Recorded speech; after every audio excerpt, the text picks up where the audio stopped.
भारत देश में बहुत सारी भाषाएं बोली जाती हैं, जैसे हिंदी, अंग्रेजी, तमिल, इसके अलावा भी बहुत सारी भाषाएं हैं। और इसके साथ साथ भारत में बहुत सारी कम्युनिटियां रहती हैं, जैसे हिंदू, मुस्लिम, सिख, क्रिश्चियन, इसके अलावा भी बहुत सारी कम्युनिटियां हैं जिनको आप नहीं जानते हो। इसलिए मैंने एक ऐसी कम्युनिटी के बारे में बात करने वाला हूं जो कम्युनिटी भारत की स्वतंत्रता से पहले और स्वतंत्रता के बाद भी भारत को अखंड और शक्तिशाली बनाए रखने के लिए पूरी भूमिका निभा रहा है। अगर आप भी ऐसी कम्युनिटी के बारे में जानते हो तो आप कमेंट बॉक्स में नाम बता सकते हो। इस कम्युनिटी या वर्ग का नाम लोधी है।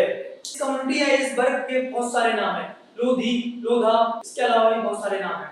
इस वर्ग या इस कम्युनिटी के कारणों को मैं आपको 4 भागों में बताऊंगा। सबसे पहले हम बात करने वाले हैं भारत की आजादी में इस वर्ग, इस कम्युनिटी या लोधी इस वर्ग का क्या योगदान है। इस कम्युनिटी के भारत की स्वतंत्रता के लिए बहुत सारे राजाओं ने बलिदान दिया है, बहुत सारी रानियों ने बलिदान दिया है, लेकिन मैं एक ऐसी रानी के बारे में बताऊंगा जो सन 16 अगस्त 1831 में उनका जन्म हुआ और एक ऐसी रानी थी जो बचपन से ही निडर, किसी से डरती नहीं थी। इसके बाद जब 1857 की क्रांति से पहले भारत के बहुत सारे राजा जो अंग्रेजों से प्रत्यक्ष अप्रत्यक्ष लड़ाई लड़ने से डरते थे, पीछे हटते थे, उस समय रानी अवंतीबाई लोधी जो लोधी वर्ग से आती है, उन्होंने सारे राजाओं को पत्र लिखा और चूड़ियां भेजी। बोला कि या तो आप चूड़ियां पहन लो या फिर मेरे साथ आके अंग्रेजों से युद्ध लड़ो, देश की अखंडता और देश को शक्तिशाली बनाने के लिए। लेकिन इनके पत्र से बहुत सारे राजा थे जो इनके समर्थन में आए, लेकिन इस पत्र का कुछ राजाओं पे दुष्प्रभाव पड़ा जो रानी के विरोध में आके खड़े हो गए, जिससे रानी की सेना बहुत कम हो गई। इसके बावजूद रानी अवंतीबाई की सेना से अंग्रेजों की सेना 4 गुना से अधिक थी। इसके बाद भी रानी अवंतीबाई उनके सामने हार नहीं मानी और अंग्रेजों से लड़ाई शुरू भी कर दी। जब रानी अवंतीबाई की हार निश्चित होने के बावजूद उन्होंने युद्ध शुरू किया, तभी रानी अवंतीबाई को अंग्रेजों ने चारों तरफ से घेर लिया। तब भी रानी अवंतीबाई नहीं डरी और उन्होंने अंग्रेजों के हाथ नहीं आऊंगी, इससे पहले रानी अवंतीबाई ने खुद की तलवार से खुद की हत्या कर ली। इसलिए रानी अवंतीबाई लोधी वर्ग की, जितने भी लोधी वर्ग है, लोध वर्ग है, उनकी कुल देवी के नाम से जाना जाता है। रानी अवंतीबाई एक ऐसी रानी थी जो निश्चित हार होने के बाद भी युद्ध लड़ती है अपने देश के लिए। तो इन रानी के लिए, सभी के लिए बलिदान, रानी अवंतीबाई का बहुत बड़ा योगदान है भारत की आजादी में। इस वर्ग के जितने भी लोग हैं, जितने भी लोधी वर्ग या लोधा वर्ग, जितने भी वर्ग हैं, इन सारों पे अंग्रेजों ने खुलकर अत्याचार किया। उस टाइम 1857 की क्रांति के बाद जितने भी लोधी वर्ग के राजा थे उनको सबको बंदी बना लिया गया, अधिक से अधिक राजाओं को मारा गया। जितने भी राजा के राजमहल थे, घर थे, हवेली थी, सबको तोड़ दिया।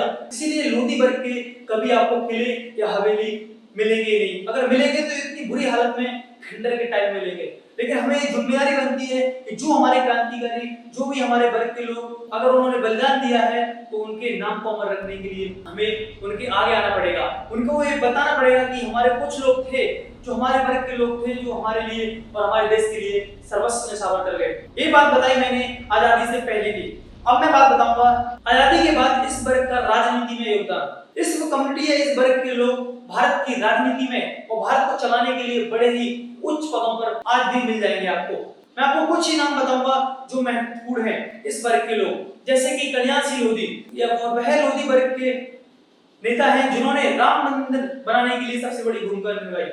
दुनिया की कोई ताकत अयोध्या में गर्भगृह पर राम मंदिर बनने से रोक नहीं सकती। यहाँ पर मंदिर ही बनेगा, मंदिर ही बनेगा, मंदिर ही। और इसके अलावा प्रहलाद पटेल जो भी केंद्रीय मंत्री है, इसके अलावा मुख्यमंत्री रह चुकी हैं उमा भारती, और इनके अलावा प्रीतम सिंह लोधी जो पिछोर क्षेत्र से आते हैं, उच्च कोटि या बड़े नेता माने जाते हैं। अब तो सीधी सी बात होगी, मोदी लोधी जी से बात करेंगे, लोधी जी मोदी जी से बात करेंगे। इनकी भी बड़ी राजनीति में भूमिका है और ये भी लोधी वर्ग से आते हैं। अभी हम बात करते हैं प्रेजेंट में लोधी वर्ग के लोगों को उद्योग क्षेत्र में क्या योगदान है। मैं आपको इसके बहुत सारे उदाहरण दे सकता हूँ, पर मैं आपको एक ही उदाहरण दूंगा।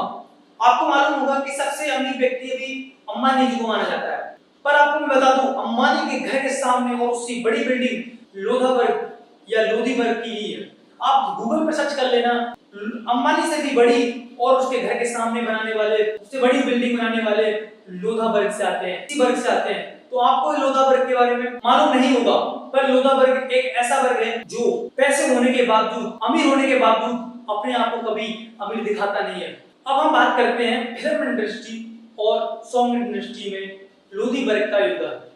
लोधी वर्ग के बहुत सारे सिंगर हैं, बहुत सारे बड़े बड़े अभिनेता हैं, पर मैं आपको कुछ खासी सिंगरों के नाम बताऊंगा, जैसे कि बन्ना राम नरेश जो पिछोर क्षेत्र से आते हैं, ये भी बड़े सिंगर हैं। ये वर्ग के सिंगर चाहे तो बहुत बड़ा नाम कर सकते हैं और उनका नाम है, पर वो जमी से जुड़े रहना पसंद करते हैं, इसलिए आज भी वो हमेशा गाने अपने क्षेत्र और अपने जगह के नाम से ही बनाते हैं। वो अपने अपनी जगह में जिस जगह पे रहते हैं उसी जगह को प्रमोट करते हैं। अगर आपको उनके चैनल देखने हैं, अगर आपको उनके गाने सुनने हैं, तो आप इनके चैनल पे जरूर जाइए और इनके गाने सुनिए। इसके अलावा भी एक सिंगर और हैं जो इसी वर्ग से आते हैं।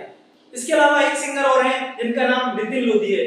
इनका भी बहुत बड़े सिंगर हैं और ये भी जमीन से जुड़े हुए सिंगर हैं। अगर आपको इनका भी चैनल देखना है या फिर इनके गाने सुनने हैं तो आप जरूर जाके सुनिए, ये उनका चैनल है। और बन्ना राम नरेश को मैं स्पेशली आपको बोलूंगा कि पक्का देखें। बन्ना राम नरेश एक बहुत अच्छे जमीन से जुड़े हुए सिंगर हैं। ये दोनों ही बड़े जमीन से जुड़े हुए सिंगर हैं और ये लोधी वर्ग से ये आते हैं। आज की वीडियो में इतना ही रखता हूं मैं। नेक्स्ट वीडियो में लोधी समाज के बारे में और अच्छे से जानना हो तो मैं